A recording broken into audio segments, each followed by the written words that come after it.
Hey everybody, I'm Ethan, and today I'm going to give you my first driving impressions of the F-150 Lightning, next on Now Let's Review. Alright, so there's a couple different drive modes. You got normal, sport, off-road, and tow and haul. I'm just going to start in normal, see how that goes, and then we can switch it up to sport once we are actually out on the road. It feels like a truck to drive, unlike the Rivian. The Rivian felt like a car or like a sporty SUV to drive. This thing drives like a pickup truck. It's really big, tall, it's heavy, you can feel the body rolling side to side. That being said though, it still drives nicely for a pickup truck. I think the most impressive thing right away is just how quiet it is. Visibility is great. I love how the windows kind of go down here on the side. It gives you a lot more visibility down to the side of the truck. So we're about to go around a pretty curvy section of the road here. We'll see how it really handles. Doing about 40 miles an hour. It drives like a truck. You have to turn the wheel quite a bit. One thing I'm noticing is that the screen here is very like old-fashioned looking. It's gonna be hard to tell through the camera what it looks like, but I can tell you that in person, it just does not look that nice. It has a very flat look, like almost a slightly blurry look to it. It's just not very sharp. So as far as the interior quality goes, it kind of varies on different parts of the car. Like the leather on the steering wheel, it feels pretty nice, but then like up here, you've just got this really like, just like cheap feeling plastic. There's no rubberized texture on any of the buttons, which I know is kind of a nitpicky thing, but like I personally just like when these buttons have a nice rubberized texture. It just feels nicer. The leather feels pretty soft and comfortable. It is fake leather, I believe. There's a lot of padding in the seats. The seats are very comfortable. The headliner is just this, I don't know, it feels like the fabric that comes in like a Honda or something, or like any budget Ford. It's just this kind of cheap fabric. I don't know if it shows up well on the camera, but there's like bits of fabric fuzz coming off here and everything. It just doesn't look like it's the kind of quality you should get with a truck that costs so much money.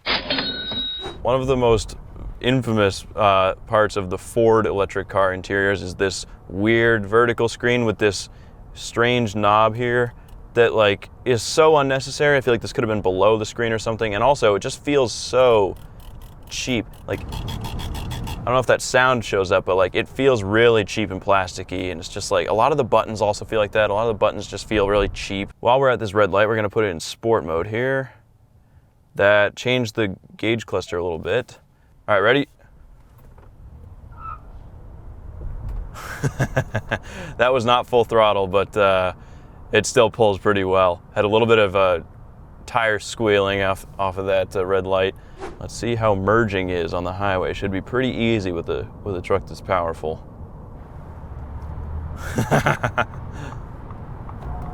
Oh yeah, this is quick. This is quick.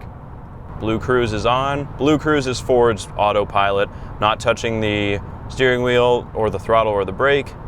It's seeing cars up in front, although it thinks that the truck up ahead is a car.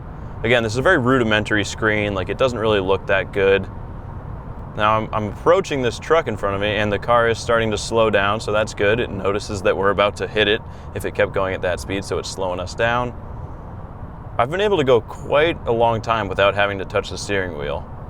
If we look at the screen here, the map is kind of slow and old looking. Like it doesn't really, I don't know, it's not that detailed, and it's just like the old Teslas. It really is. It's a lot like the old Teslas, and but it looks still like a mid 2000s Garmin GPS or something. It doesn't have the newer updated look that a lot of the cars do nowadays, and I feel like that would have been a pretty easy thing to fix or to make better. So the regen braking is definitely not as strong as the Rivian, like I said, but I personally prefer the strength of this regen braking to the Rivian. This is a lot easier to be smooth with how aggressively you're accelerating and decelerating. Like letting your foot off the throttle slightly in this results in a slight decrease in speed, unlike the Rivian where it just like lurches you forward because the regen braking is so strong. This one's a lot easier in my opinion to drive smoothly than the Rivian. All right, hold your drink tight. Ready? Yep. Good. And this is a fun truck. This is a fun truck. Okay, so we're gonna go full throttle in sport mode. Ready? Go. Honestly, That was pretty stable. I was expecting it to be a little more squirrely based on what Zach had told me. Like, he said it was gonna like hunt around a little bit and I'd have wheel spin, but it hooked up pretty well. I didn't really feel it losing control at all. So that was pretty stable. So this truck is definitely down on power compared to the Rivian. This has 452 horsepower. The Rivian had 835 horsepower. And this has 775 foot-pounds of torque compared to the Rivian's 908 foot-pounds of torque. So this is definitely down on power and torque. That being said, this still picks up pretty well, although it's nothing like launching the Rivian. We'll do another full throttle here. It's not from a stop, but all right, ready, set, full throttle. That time I felt it. So that time when I gave it full throttle, I definitely felt it hunting around a little more. Like the front tires felt like they were moving around, had some torque steer. Still, if you just hold the wheel tight, still going where you want it to go, but it did feel much more squirrely. And that's because unlike the Rivian, this one actually rolls back and forth a lot more under acceleration and braking. So as this thing leans back, as it kind of squats under acceleration, those front tires are just kind of hovering above the ground a little bit. So overall, for a first drive, for just cruising around town with this, doing a little bit of highway driving, I'm really impressed. Again, the interior quality, I think, is the thing that really is the downside of this truck. Like, it really just doesn't feel that nice in here. The seats are really comfortable. Like, it's a comfortable interior to be in. It's nice and quiet, but just the quality of everything is just subpar, in my opinion, for a vehicle that costs this much. So I do like this truck a lot. I think this is a really, really nice vehicle to drive. Oh, that's cool. At the end of our drive, it tells you a trip summary. We drove for an hour and 17 minutes total. We went 26.8 miles and we got 2.5 miles per kilowatt hour. So that's kind of neat that that pops up.